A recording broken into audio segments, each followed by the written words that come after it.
Senhor presidente, senhores deputados, senhoras deputadas, nossos visitantes, sejam bem-vindos. Senhor presidente e senhores deputados, tempos estranhos estes que nós estamos vivendo. Estranhos, por um lado, porque nos surpreendem negativamente, e por outro lado, porque mostram que, apesar de tudo, há resistência. E a resistência, inclusive, está aqui, senhor presidente. Mas tempos estranhos porque, há pouquíssimos dias atrás, nós vimos uma campanha feita nas ruas pela deposição da presidente Dilma, e com grandes patos amarelos nas ruas, a Fiesp, e aqui a FIEP, diziam: não vamos pagar o pato. E eu acho que, vendo uma notícia do Estado de São Paulo ontem, onde o Estado de São Paulo faz um levantamento que as dívidas de débitos de difícil recuperação de empresários e empresas com o governo federal somam 1 trilhão, eu vou repetir, professor, porque o governo do Estado tem uma dívida que não é significativa se compararmos com essa, mas é uma dívida que é alegada como sendo uma das razões que impede o desenvolvimento do Estado, aquela dívida feita lá do Banestado. E que agora o governo do Estado e o governador conseguiu, inclusive, uma folga no caixa até o final do ano de 600 milhões de reais. E que essa dívida soma 11 bilhões.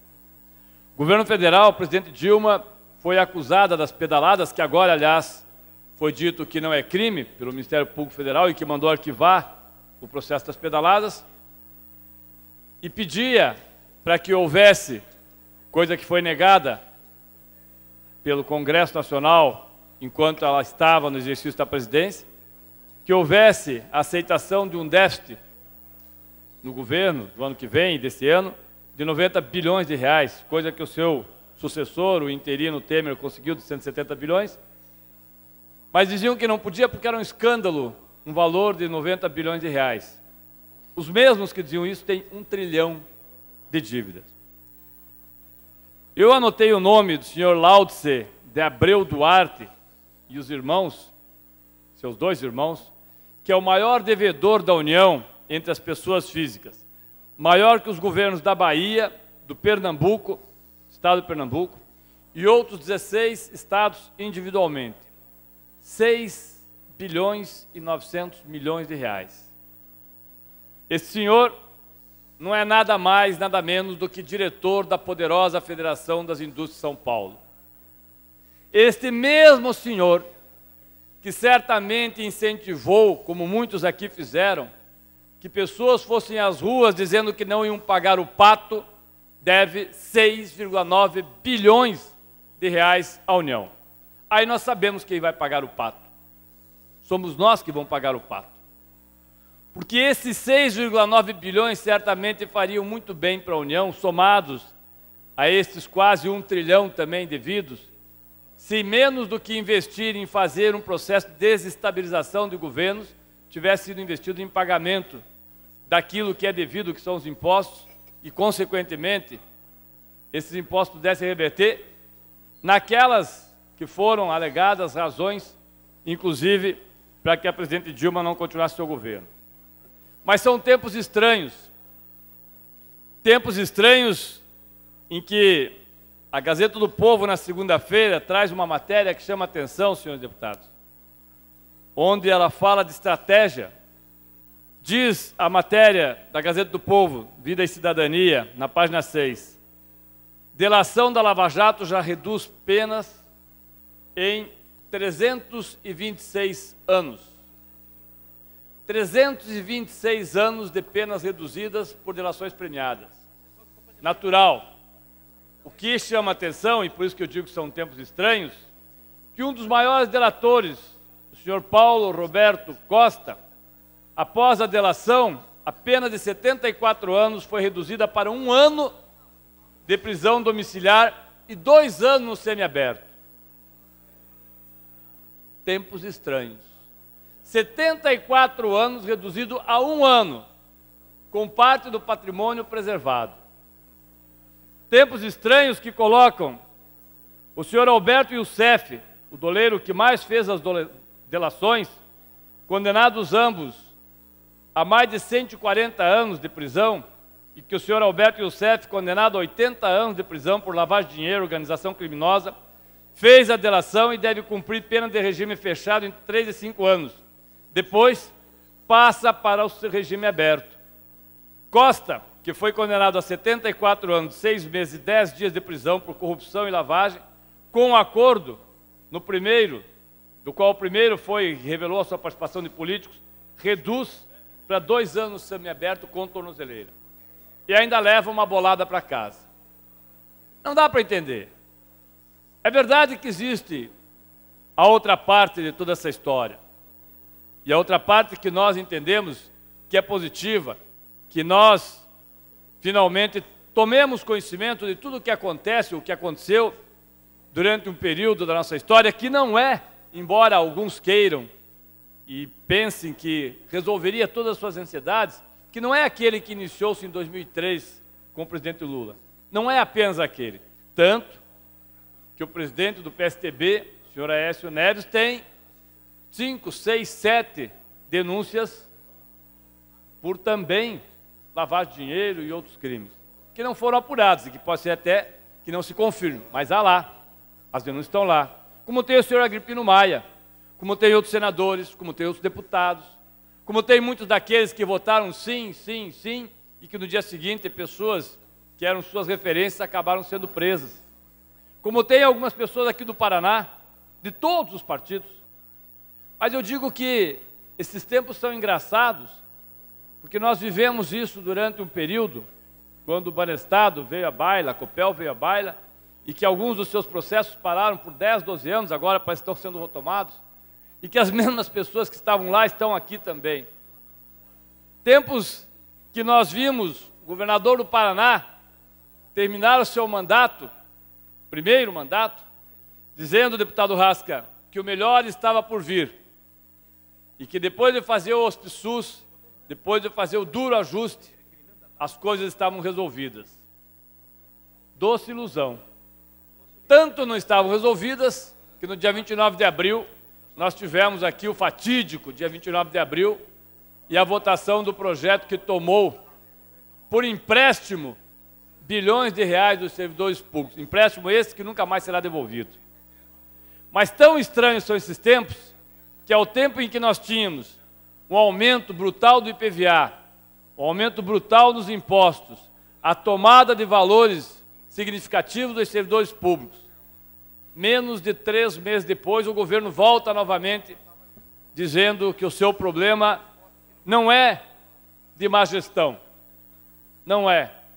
Era porque a ex-presidente Dilma, aliás, diga-se, ex de forma errada, porque é presidente, havia sido a responsável por isso, porque fez uma previsão de um PIB de 3%.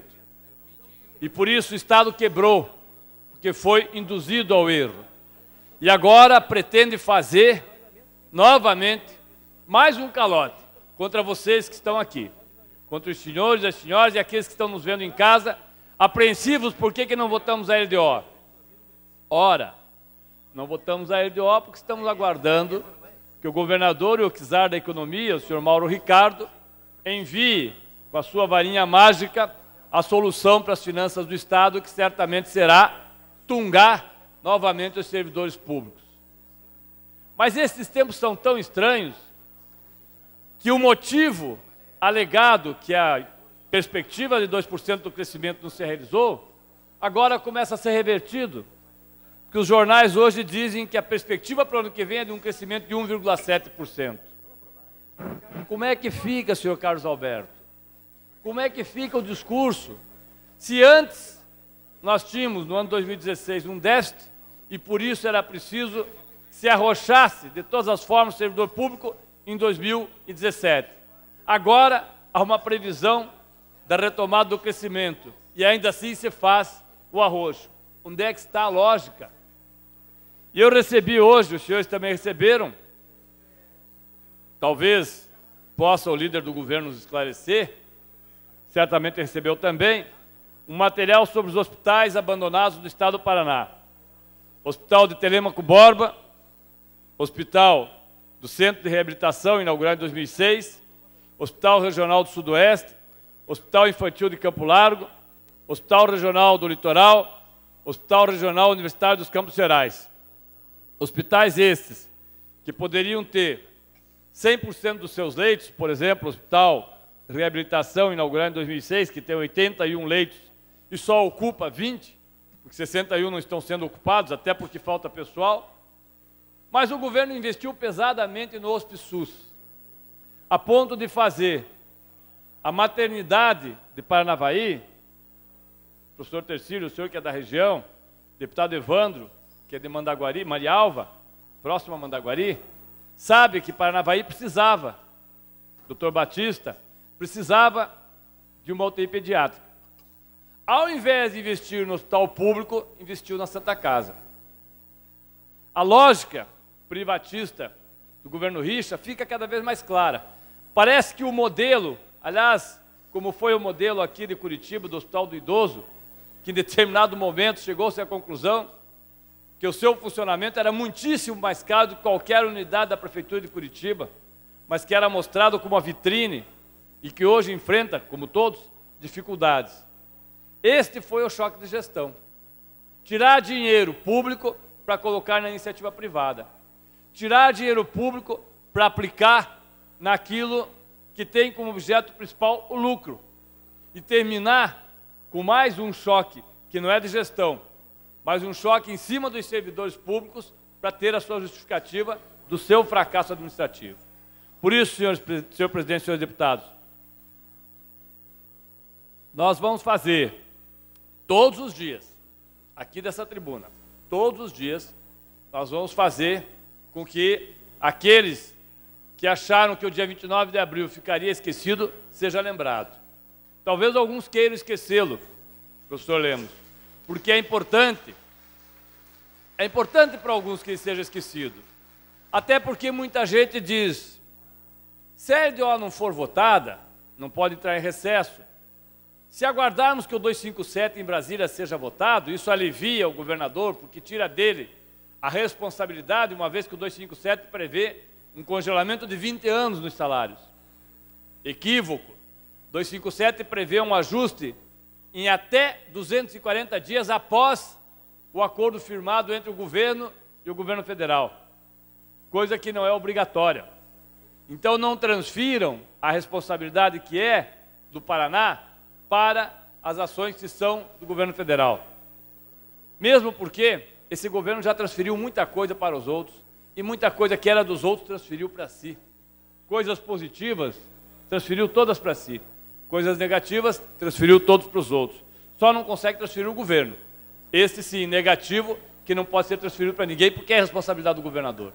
Quando nós vemos que o governo pretende fazer o aluguel de 200 viaturas porque não consegue fazer com que aquelas viaturas compradas lá, 1.200 e tantas viaturas compradas alguns anos atrás, estejam em funcionamento, não tem para que transferir a responsabilidade. Quando a gente vê o governo ter, como ontem já abordei aqui, que suspender a alimentação no quartel-general da Polícia Militar, não tem para quem transferir esta responsabilidade. Não tem para quem transferir a responsabilidade com as escolas que estão caindo aos pedaços. Não tem para quem transferir a responsabilidade com as rodovias, e nós estamos aguardando a resposta ao pedido de informações, que estão caindo aos pedaços. Não tem para quem transferir a responsabilidade com os escândalos que aconteceram na empresa Valor. Não tem para quem transferir a responsabilidade com tudo o que ocorreu na Receita Estadual. Infelizmente, esse governo termina em 2018 e termina sem conseguir transferir a responsabilidade que é do governador. O governador Carlos Alberto sabe que terá muito, mas muito chão para andar para tentar recuperar sua imagem. Mas não vai fazê-lo mandando para cá mensagens como aquela que se propala, que é suspender o reajuste que nós acordamos aqui para pagar e dividir o funcionalismo público, pagar promoções e progressões. Porque deve a ambos, e já sabia disso quando fez o acordo. Por isso, senhores deputados, senhoras deputadas, nossos visitantes, muitos dizem que o servidor vai ficar em casa. vai ficar chorando e lamentando porque não tem forças para sair das ruas. É possível. É possível. É uma aposta. É uma aposta como aquela que foi feita em fevereiro de 2014, 2015, que não aconteceria nada se suspendesse e não pagasse os direitos trabalhistas de 30 mil funcionários PSS, que não se pagasse o terço de férias, que ninguém reclamaria, que não se pagassem outros benefícios devidos, que ninguém reclamaria. E o que nós vimos na sequência foi uma tragédia que marcou essa casa, independente do partido político, independente de estar na situação oposição, mas uma tragédia que marcou negativamente essa casa. Esperamos que isso não se resolva, não se repita. Esperemos que isso não aconteça com uma nova mensagem do governador retirando direitos. Porque se estiver que acontecer, não será com o nosso voto, não será com a nossa concordância, não será com o voto daqueles deputados que honraram seus mandatos e disseram não ao pacote do dia 29 de abril. Por isso, senhores deputados, senhor presidente, cuidado, governador, cuidado. O senhor pode muito, mas o senhor não pode tudo. O senhor pode muito, mas o senhor não pode dobrar os servidores públicos. Não conforme a sua vontade. É verdade que nós estamos atravessando um tempo muito difícil. Um tempo ruim para os setores populares, um tempo ruim para o movimento social, um tempo de referências negativas para o Partido dos Trabalhadores, um tempo ruim para aqueles que lutam pela posse da terra. Mas mesmo com todo esse tempo ruim, uma notícia que nós recebemos hoje de manhã, não tem como nós ignorarmos. O presidente Pepe Mujica foi convidado para vir a Curitiba, presidente do Uruguai, ex-presidente do Uruguai. Abriram, deputado Lemos, e eu estava ontem junto com as pessoas que estão fazendo o convite ao presidente Mujica, abriram as inscrições, seria feito na PP, às 5 horas da tarde, para 400 pessoas. Hoje, às 10 horas da manhã, 4.500 pessoas haviam se inscrito. A previsão até o final do dia é que haja 6.000 inscrições para ouvir uma pessoa por 1 hora. Então ponham as barbas de molho, porque aquilo que tudo parece nem sempre é. Estas informações de fazer com que delação premiada passe a ser muitas vezes prêmio, realmente prêmio, de redução de pena e de uma vida muito difícil com tornozeleira eletrônica, numa casa com piscina, campo de futebol, sauna e todo tipo de benefício que 99% da população não tem. Essa informação que o maior devedor do fisco, maior devedor, 6,9 bilhões, é aquele que dizia que não ia pagar o pato e botava os patos da Fiesp nas ruas, Esta informação que as pessoas podem não gostar do que acontecia antes, mas também não estão gostando do que acontece agora, não é criada por nós. Esta informação que o senhor Pepe Mujica estará em Curitiba para ser ouvido majoritariamente pela juventude, é uma informação que nos anima. Porque se os tempos são difíceis, exigem de nós também ações difíceis e duras.